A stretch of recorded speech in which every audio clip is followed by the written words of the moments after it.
नमस्कार, मैं हूं दीपशिखा। हमारी आज की वीडियो में हम यूजीसी हिंदी नेट जेआरएफ के इकाई 5 हिंदी कविता की प्रथम कविता रेवा तट के पदों की व्याख्या देखेंगे। हमारी इससे पहले वीडियो में हमने रेवा तट के आरंभिक 10 पदों की व्याख्या देखी थी। आज हम उन 10 पदों से आगे की व्याख्या देखेंगे। आइए शुरू करते हैं। पहला है छंद दूहा है। एक ताप पहुपंग को अरुरवनिक जूथान, चामन राय वचन सुनी चढ़ी चढ़्यो चहुआन। आइए इसकी व्याख्या देखते हैं। एक तो पहुपंग अर्थात जयचंद को कष्ट पहुँचेगा, दूसरे स्थान भी रमणीक है। यह विचार कर चामंड राय के वचन सुनकर चौहान चढ़ चला, अर्थात चौहान ने प्रस्थान की आज्ञा दे दी। अगला छंद कवित है। चढ़त राज पृथ्वीराज, वीर अग्नि ने दिशा कसी, सब भूमि नृपपति, चरण चहुआन लगी धसी। मिल्यो भान बस्तरी, मिल्यो सट्टल गढ़ी नृप, मिल्यो नंदीपुर राज, मिल्यो रेवा नरिंदप। वन जुथ मृग सिंहरू गज, नृप आशेटक सिल्लई, लाहौर थान सुल्तान तप, बर कगद लीसी मिलई। अर्थात वीर महाराज पृथ्वीराज के दक्षिण पूर्व पद में सुसज्जित होकर गमन करने पर उस मार्ग पर पड़ने वाले देशों के राजा महाराजा उनके चरण स्पर्श करने के लिए झुके। राजा भान दल बल सहित आकर मिला। दलगढ़ का राजा तथा नंदीपुर का राव मिला और रेवा नरेंद्र भी स्वयं आकर मिला। वन में अनेक मृगों, सिंहों और हाथियों के युद्ध थे, जिनका महाराज ने शिकार खेला। तब लाहौर स्थान के शासक चंडपुंडीर का, जो सुल्तान को कष्ट देने वाला था, उसका पत्र मिला। आइए आगे बढ़ते हैं। दूहा। शाह ततार मारुफ सा, मिलिए पान कर संगी, घर चहुआनी ऊपरे, बजा पजन बाई। व्याख्या है इसकी। खां तातार मारुफ खां ने शाह गौरी के हाथ से पान लिया है। चौहानों को उखाड़ फेंकने के लिए वायु में बाजे अर्थात युद्धवाद्य बज रहे हैं। अगला छंद साटक। श्रोतम भूपय गौरियम, बर भरम बज्जाई सज्जाई ने, सा सेना चतुरंग बंधी, उल्लल ततार मारुफयम। तुझी सार स उपार वर्रसी, पल्यायम शान्यम, एकम जीव सहाब साहीनयम, बिये सत्यम सेनय। इसकी व्याख्या होगी। हे राजन सुनिए, गौरी के श्रेष्ठ सेनापति तातर मारुफ खां ने ढोल बजाकर सारी तैयारी कर ली है और उनकी चतुरंगिनी सेना हम लोगों पर झपटने के लिए प्रस्तुत है। आपके ऊपर भयंकर आक्रमण करने की आकांक्षा से खानों ने अपने घोड़ों पर जीने कस ली हैं। आपकी सत्ता नष्ट करने के लिए खान घोड़े दौड़ा रहे हैं। केवल एक साहब शाह गौरी रहे और कोई न रहे, यह कहकर गौरी की सेना उसका स्वागत कर रही है। अगला छंद दूहा। अहि बेली फल हथले, तो ऊपर ततार, मेछ मसरती सती के, बंच कुरानी बार। अर्थात तातर मारुफ खां ने तुम्हारे विपक्ष में दी हुई अपनी सलाह की सत्यता प्रदर्शित करने के लिए हाथ में पान और सुपारी ली, फिर कुरान की वाक्या पढ़े। अगला छंद कुंडलियाँ। बर मुसाफ ततार शाह, मरन की तीतन बान, मैं भंजे लाहौर घर, लेहूँ सुनीसु विहान, लेहू सु निसु विहान, सुने ढिल्ली सुल्तानम, लुत्थी पार पुंडीर, भीर पही चहुआन। दूचित चित जिन करहु, राज आखेटक उथापम, गजनिश आयसय चले सब छुए मुसाफ। तातर खां ने पवित्र कुरान की शपथ लेकर कहा कि रन का वेश धारण कर फिर मरने का क्या डर। मैं लाहौर नगर को नष्ट कर तथा अधिकृत कर 24 घंटे में दिल्ली भी ले लूँगा। हे सुल्तान सुनो, पुंडीर की लोथ गिराकर चौहान पर आक्रमण होगा। आप अपने चित्त में किसी प्रकार की शंका ना करें, क्योंकि राजा पृथ्वीराज आखेट खेलने में संलग्न है। तब शाह गौरी ने आगे बढ़ने की आज्ञा दी और सब लोग पवित्र पुस्तक कुरान को छूकर चल दिए। अगला छंद दोहा। शटमुर कोश मुकाम करी, चढ़ी चढ़ियो चहुआन, चंद वीर पुंडीर को कगद करी परिवान। अर्थात वीर चंड पुंडीर के पत्र को प्रमाण मानकर 6 कोश दूर मुकाम करता हुआ चौहान मुड़कर चढ़ चला। दोहा।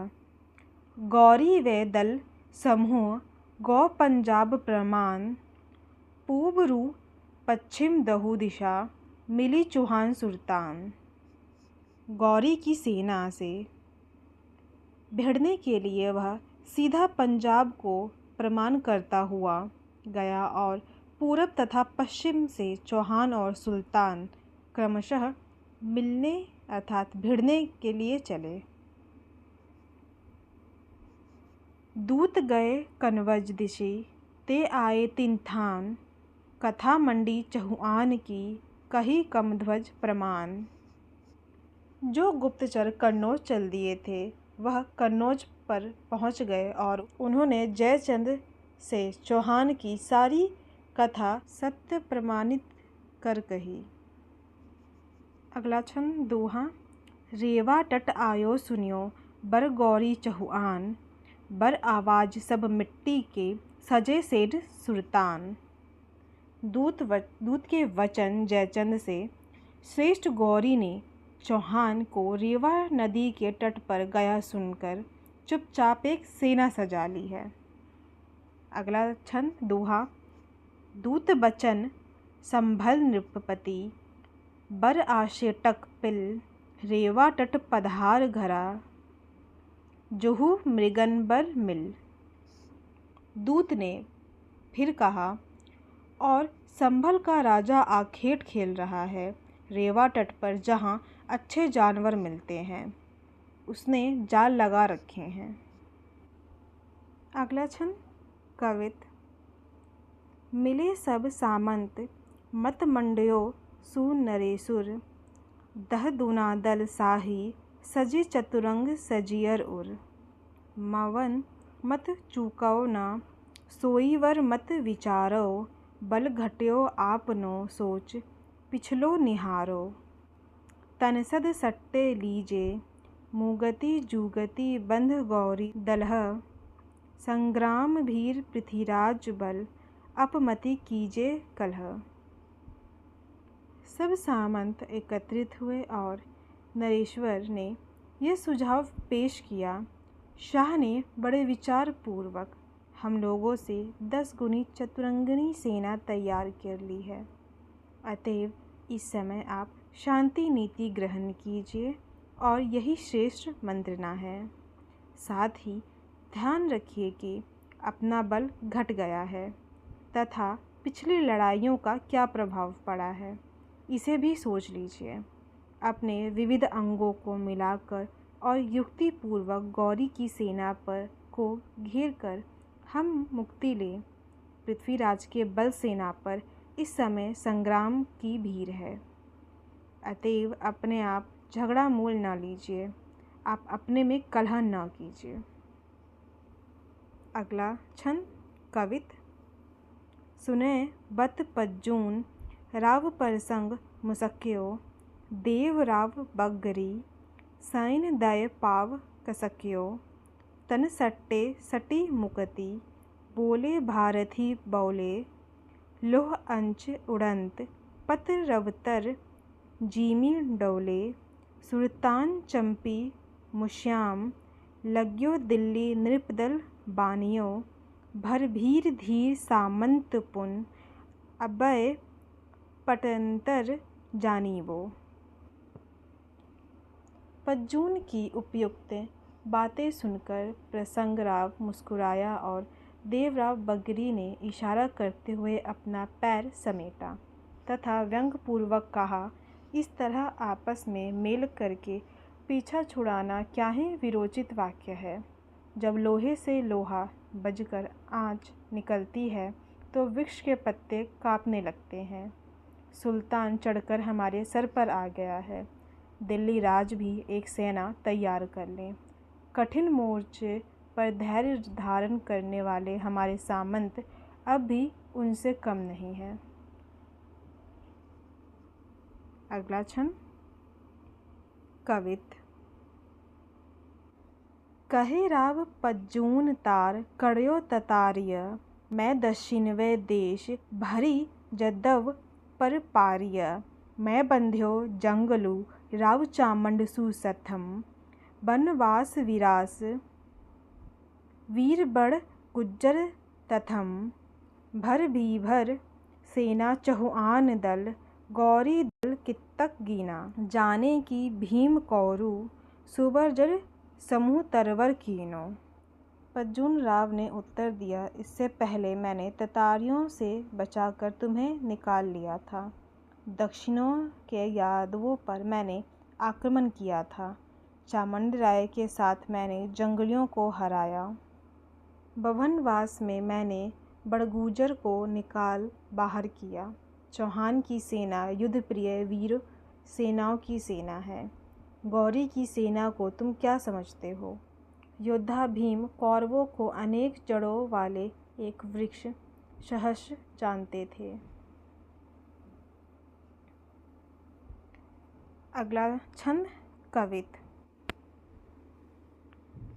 तब कहे जेत पवार सुनहु पृथ्वीराज राजमत, जहु शाही गौरी निरंद लाहौर कोटगत, सबे सेन आपनो राज इकट सु कीजय, ईस्ट अत्य सगपन सुहित, काकद लीशी दीजे, सामंत सामी इह मत है, अरुजु मत चीतय नृपति, धन रहे धम जस जोग है, दीप दीपति दिवलोकपति। तब जैत पवार परमार ने कहा कि हे पृथ्वीराज, राजमत यह होना चाहिए, नरेंद्र को लाहौर के दुर्ग में पहुंचकर शाह गौरी से युद्ध करना चाहिए। लाहौर के दुर्ग में पहुंचकर युद्ध में आप शाह गौरी को पकड़ लें।